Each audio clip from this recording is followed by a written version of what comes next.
අයිබෝන් හිතුමතේ ජීවිතවල සොඳුරු නවාතැන හිතුමත TV. ඉතින් අද අපි හිතුමතේ TV තුලින් අලුත් ආරම්භයක් ගන්න කල්පනා කරා.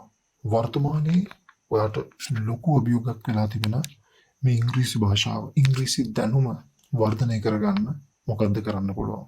ඔයා දවසේ ගත කරන සෑම පැයකින්ම එක විනාඩියක් මේ සඳහා වැය කරන්න. ඔයාට හිතා ගන්න බැරි විදිහට ඔයාගේ ඉංග්‍රීසි කුසලතාවය වර්ධනය වේවි.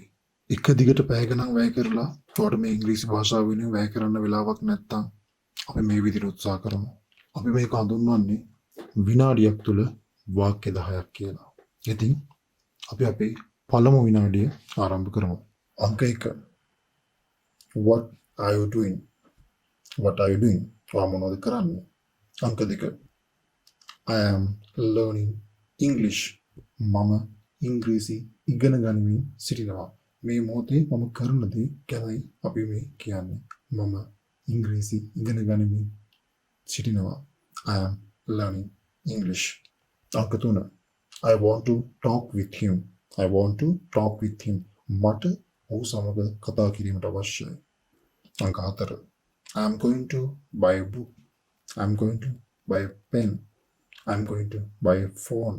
මම පොතක් මිලදී ගන්නයි යන්නේ. I'm going to buy a book. අංක 5. Don't go here and there. Don't go here and there. එහි මෙහි යන්න එපා. අංක 6. She sent me a letter. She sent me a letter. ඇය මට ලිපියක් එව්වා. අංක 7. Can you hold the line? Can you hold the line? ඇමතුමේ රැඳී ඉන්න පුළුවන්ද? ඔයාට ඇමතුමේ රැඳී ඉන්න පුළුවන්ද? Can you hold the line? අංක 8. Did you go there? Did you go there? ඔයා එහි ගියාද? අංක 9. Had your lunch? Had your lunch? ඔයාගේ දවල් ආහාරය ගත්තද? Had your lunch? අංක 10. He is not here at the moment. He is not here at the moment. මේ වෙලාවේ ඔහු මෙහි නැහැ. මේ වෙලාවේ ඔහු මෙහි නැහැ. He is not here at the moment.